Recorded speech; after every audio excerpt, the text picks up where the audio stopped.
Hi there, everyone. Hello, everyone in the Tech Angel group. I'm Dee, and it's really nice to see you here. So massive thanks to Kelly for letting me come and go live here on the group as part of the member spotlight area and topic.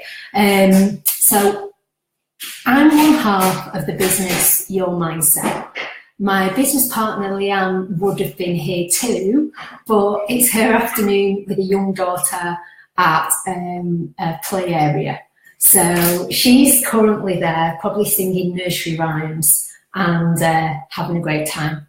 So hi, Leanne. Hi. Oh, hi, Sarah. It's nice to see you here as well. So I'm going to just crack on and tell you a little bit more about me, more about the business, and then we're going to be looking at negative thinking later on. And I'm just going to be sharing some really simple tips for you to implement right now. So we'll get cracking. So if you're watching this live, say hi. Oh, hello, so more people on here. I will keep stopping and having a look at the comments. If you're watching this on replay, let me know you're watching it on replay and pop some comments in there and I'll catch up with them later on. If there's anything that you specifically want to ask me, fire away. If there's any other help that you want after this video, again, just tag me in the comments and I'll get back to you as soon as I can. So I better tell you a little bit more about me and what I do. So you might have seen me around in the group and not quite know who I am and what my business is. So basically, I'm a psychotherapist, which is a really fancy way of saying that I've got a lot of qualifications. I'm a counsellor, I'm a CBT therapist, I'm a life coach, I'm a life mentor, and I'm an NLP practitioner. And I have a thriving private practice. So in my day-to-day, as well as running an online business, I see clients on a one-to-one basis in my therapy room. So I've done this for lots of years now, and I'm privileged to say that I've helped literally hundreds of people, men and women. I'm really proud of that. I really, really love my job. Couldn't think of a better job. So prior to being a counsellor, though, I think it's helpful for you to know a little bit of my background as well. Prior to being a counsellor, I was in business with a marketing background. So I was a business development manager, a super successful one. When I was on maternity leave with my two children, I got a bit bored and I decided to open a children's day nursery. That was a 100-place nursery, so I got that up and running because I knew that I wanted a job where I could still see the kids. So taking it to the extreme there, but I set that up. I'm really, really proud of myself for that one. So yeah, a really businessy background, that's where I'm from. But then literally overnight, my life fell apart, and quite shockingly, my first marriage ended. I didn't see it coming. I was absolutely floored by it. And I went from being on top of the world to bottom of the pile, bottom of the heap. Became a single mum overnight. It was horrific. And I just didn't know what the next chapter of my life was going to be. It was a really, really tough time for me. But it was actually my personal catalyst for change. And during those really dark times, and we're talking a really long time ago, I saw a counsellor and I was absolutely at rock bottom. So this counsellor really changed my life and helped me so much that I decided that I'd really like to do the same thing too. And I'd always been interested in helping other people, and I'm always really interested in how our brains work, and I've been like that since I was small. I've always been interested in how people think and all about people. So yeah, personal catalyst for change. I went back to college and got a qualification as a counsellor. I then went back to college again, became an NLP practitioner. I then went back to college again, did life coaching, and then went back to college again and became a CBT therapist. So it's fair to say that I really love learning. So I opened the doors to a private practice, and pretty soon I was full up and people were queuing out the door. So I was working with people from the NHS, so they were waiting for appointments through their doctors, and the waiting lists were really, really huge, and they wanted some help immediately, so they were coming to see me. So I was dealing with things like, and I still deal with things like severe anxiety, phobias, depression, marital breakdown, something traumatic happening in somebody's life and they just can't cope. So I was seeing all those kind of clients, and I was absolutely booked out, as I said. And then one day, a lady came in, hi Ruth, a lady came in, and she was really, really different, a really different type of client for me, in as much as she wasn't presenting with high amounts of depression or anxiety or something specific. Nothing traumatic had happened in her life, but she just said, I feel awful and I just really don't know why, and I need some help figuring it out.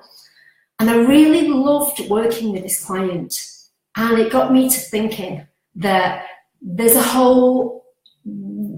just so many people in the middle that haven't actually got specific mental health requirements from me, but actually aren't feeling very happy in their lives, that need something a little bit different. So because I loved working with her, I looked at my advertising and I changed one sentence in it.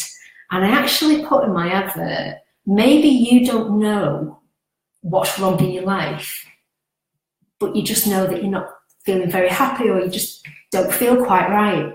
And that absolutely resonated with so many people.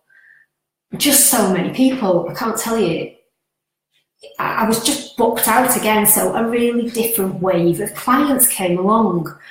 So I'd help them, and then they'd tell their friends, and then their friends came in, and so it goes on. The floodgates opened, and I was helping, and I have to say it was mostly women. And they were saying the same things to me. So they were saying they felt a little bit disconnected from their happiness. They felt a little bit flat and unfulfilled. They were feeling like they'd lost the ability to put themselves first because they were so busy running around after everybody else. They'd lost track of themselves. They were juggling 27 plates with only 2 hands. And I'm sure we can all relate to that one a little bit. They didn't think that life could be as good as it previously had been. And they were just struggling to fit it all in, and they just lost track of themselves, and they were feeling like kind of a shadow of their former selves. And what they wanted from me was something a little bit different than weeks and weeks of sitting on my therapy sofa, even though it's really comfy. They didn't need to. They just needed some little gentle life tweaks, life advice, support, strategies and tips to become the best version of them again. And then pretty soon, those clients were asking me to write down everything that I'd said to them within sessions and all the strategies and tips that we'd worked. And they were really, really simple, but really, really effective for them. And it just took off. And so, again, the business grew. And then I met up with Leanne one day, who is the other side of my business, my business partner. And we were chatting. She has private practice as well. And we were chatting, and she was noticing the same thing happening there. So we decided to set up Your Mindset so that we can offer something a little bit different to women everywhere. And we created our first downloadable sheet. So we started off by thinking of the 12 things that we get asked about most often, and the 12 really simple and effective strategies that we can use. And we made them into downloadable sheets, and we set up our company. Really scary, because I've never done anything online before, and I know I'm really effective face-to-face with clients and I get great feedback, but it's massively out of my comfort zone. Which brings me on to what I want to talk to you about today. One of the most common things that I get asked about in the therapy room is negative thinking and how to stop it. It's a biggie. And I don't know if any of you watching this right now, it's a problem for you, or maybe you're watching it on the replay and you're thinking, yeah, that gets in my way as well. Just hands up if you struggle with it. I know that I do massively. You know, I'm a counsellor. I know all the strategies and it still plays out for me, and I still challenge things up every single day. I've had to challenge my negative thoughts before I came here to speak to you all today. You know, Kelly saying yes. Yeah, I think it's really familiar to all of us. And the thing to remember about our negative thoughts is they have power over literally every aspect of our life and everything that we do. And they start at a really, really early age, and then they just continue throughout our life. And I noticed Ruth is saying there, absolutely, as well. So this is striking a chord with quite a lot of you, I can see. So how successful you are in your life, it really depends on the thoughts that you have about yourself. And negative thoughts, if you leave them unchecked, can be the driver in your life. So think of it as, you know, like Wi-Fi streaming around your house. Those negative thoughts that are running for you is kind of like a Wi-Fi signal. It drives everything that you do and everything that you can achieve and everything that you believe possible about yourself is actually driven by the thoughts that you have. But the scary thing is we never actually taught how to manage our thoughts, are we? You know, I think this should be taught at school, but it's not. And we go through our lives really, you know, beholden to our thoughts. And I don't know if you know, I did a little bit of research, and we actually have between 60,000 to 80,000 thoughts every day. Not all of them about ourselves, just about random things. But the shocking thing is 80% of them are negative. 80%. So that's a whole lot of negativity going on. So what I'd like you to do now, I'll just do a little experiment, and I'd like you to close your eyes just for a second or two. And when you close your eyes, so do it now, and I'm going to ask yourself how you feel about yourself right now. How do you feel about yourself? And I'm going to give you a moment or two just to see what happens.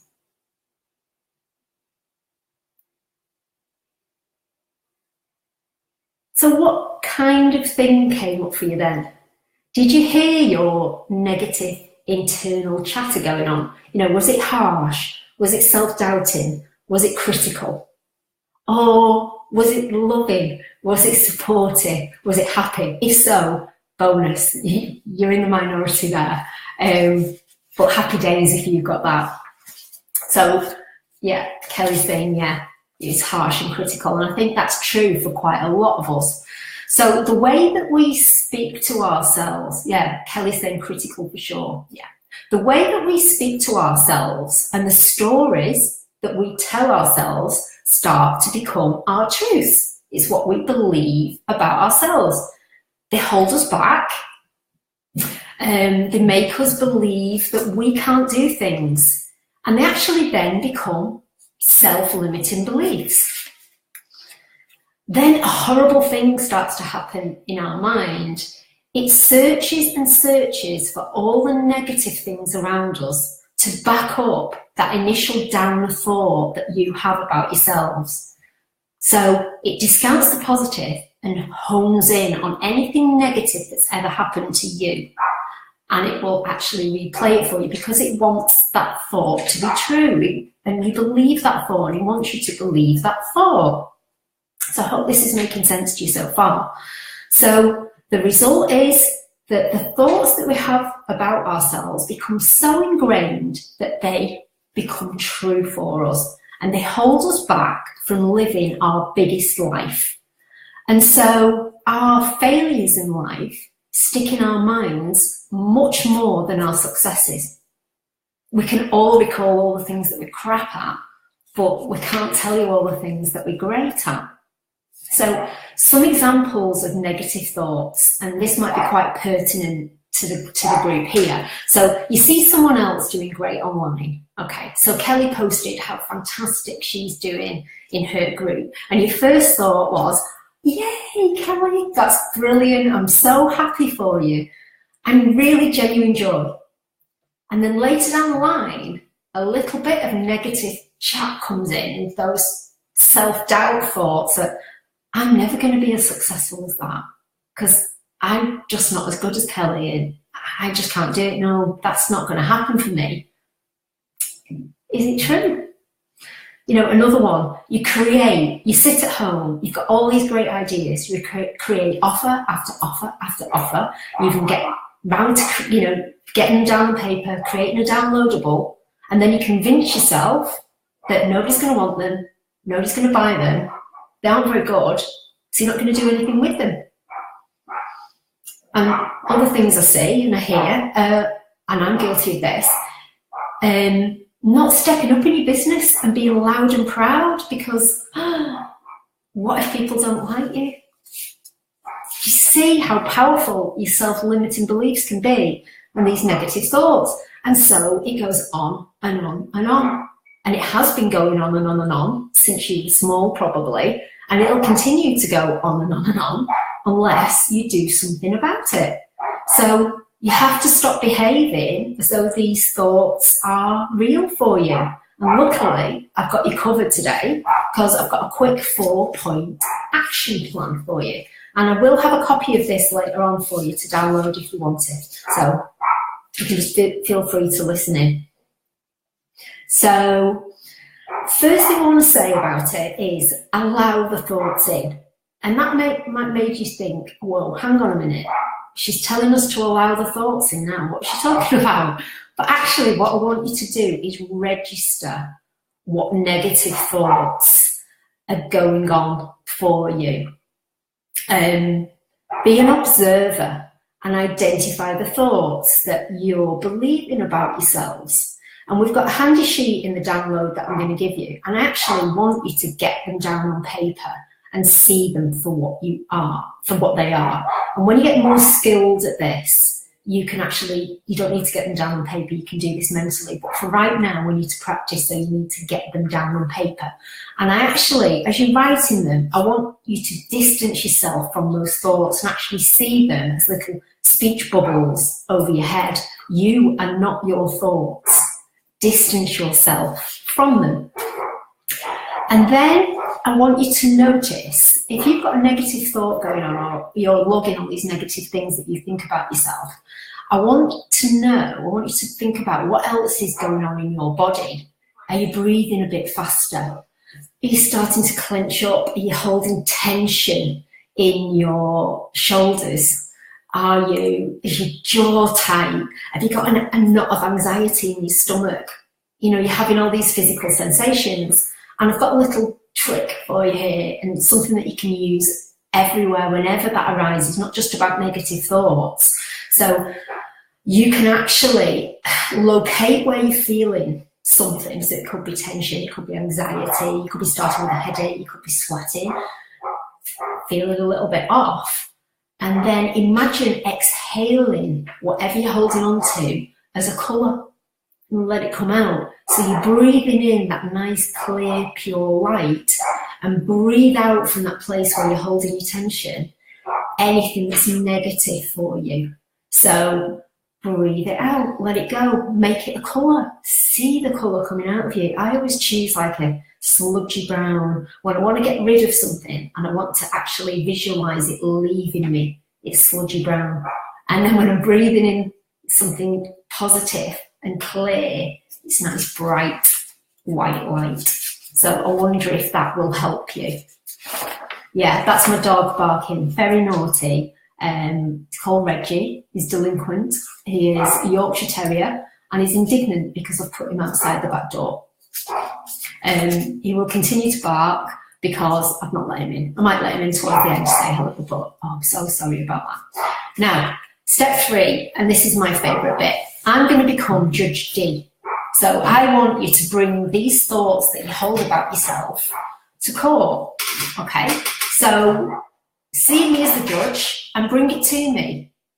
Oh, he wants to be part of our call. Yeah, I am a meanie. I am going to bring him in a second. In fact, let me just let him in now. Just 1 second.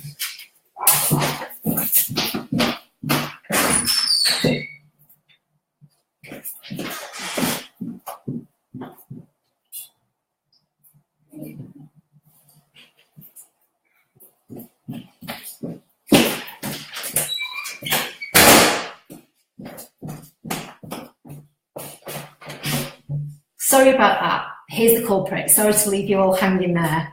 Naughty Reggie, here he is. So, Reggie's going to part of the call now. I wonder if Reggie has negative thoughts, probably about being left outside and not wanted. Who knows? Yes, definitely a delinquent Yorkshire Terrier. But there he is, part of the crew now. Yeah, he is super cute. Super cute and super naughty. Anyway, where was I? So, I'm being Judge D. So, any negative thoughts you've got, I want you to bring them to the court of D, and I'm the judge. So, what evidence have you actually got to support that thought? And I mean really 100% concrete evidence. And I'm going to wager a bet that you wouldn't be able to find anything to support that. So, if you had to come in front of me in court, could you actually substantiate that? Probably not. I bet you can actually find loads of things to the contrary, though. You know, could you think of it as, is this an absolute fact? Or is it just an assumption that your brain's making? It's a powerful thought when you think of it. You know, what could you do to destabilise that initial thought? And actually, if you ask one of your friends or someone you trusted to look at that initial thought that you've got about yourself, what would they say? Would they agree with you and say, oh God, absolutely, yeah, that negative thought is so right. You so can't do that. They wouldn't. They'd really challenge it for you. So to go back to our original thoughts, let's use it as an example. So, you know, we use the example of seeing somebody who's really successful online. Yeah, they would say it's rubbish, Ruth, yeah. Go back to our original negative thought examples about seeing somebody who's super successful online, and you think you're never going to be as successful. Well, take that thought to court. What have you got to back that up? Is that just an assumption? Or is it an absolute fact? I don't think it's a fact. And what have you got going on to the contrary? Well, you're in this group, so you've probably set up a business, so you're going to set up a business. You've got plans, you've got goals, you've got the ability to do this. You can ask for help when you need it. You've been successful at other things in your life, so why would this be any different? And you can learn new skills. And actually then think about, what would your friends say to you if you said, oh, I'm never going to be good in business? They wouldn't actually agree with you. They'd probably say something like, we really support you. We think you're super successful. We're really proud of you. You're really doing this. You're an inspiration to us. We don't think you're going to fail. We're with you all the way. We'll, really support you when you're super successful, and you might not still want to talk to us. Do you see what I mean? You've really got to challenge these thoughts. The last step is practice. Practice. And remember that practice makes possible. It doesn't make perfect. So I don't want you beating yourself up over this. It's, this is something that you're going to have to chip away at, because these thoughts that you hold about yourselves that have become truthful for you and have become maybe self-limiting beliefs, you're going to have to work at chipping them away, because they're ingrained, because they've been there such a long time, maybe all of your life. You might not even be aware how they were even created, and they run and run and run. Yeah, Leanne's saying that practice is the hardest step for a lot of people. Yeah, it is. So be kind to yourself. You're not going to be able to just get rid of these like that. But I can honestly say to you that challenging your thoughts is the best thing you're going to do. And even if the only thing you take away from today is it a fact or is it an assumption? That's the thing to take away. Please challenge up your thoughts. You know, getting a grip of these negative thoughts, you just get out of your own way and suddenly everything becomes accessible to you. You can lead the biggest life that you want to. I'm just going to read some of these comments because I can see they're popping up. Ruth's got a friend who says, never compare someone else's highlight reel to your backstage story because you don't know what they've been through to get there. Yeah, absolutely, Ruth, absolutely. So basically, just keep challenging these thoughts because they're actually separate from you. They aren't your truths. Don't let them become your truths anymore. And I'd love for 2018, or the rest of 2017, but definitely 2018, to be your year to be unstoppable. Absolutely unstoppable. And I really want some feedback from you as to how you're going to notice your negative thoughts, what you're committed to doing about them, and how it's going for you. So I hope that's been helpful for you today. I'm just going to quickly look at the comments. The lovely Leanne is saying, yeah, it's always an assumption. And when you learn to look for it, it can be so freeing. It absolutely can. I've used this technique with literally hundreds of clients. It's so simple. It's so simple, but we just let those negative thoughts run and run and run. So if you've loved this, great. If you want to see more of it, come over to our page, which is Your Mindset. I'll try and pop a link to this 4-point action plan if Kelly will help me later because I don't actually know how to do it. Thank God for Kelly. And just let me know how you find it, how you're going. If you want some support, me and Leanne, we're always around for you. So thanks very much for listening to me. And I've loved being here. And woohoo, I've done a Facebook Live. So I'm very pleased. So I shall see you all soon. Thank you.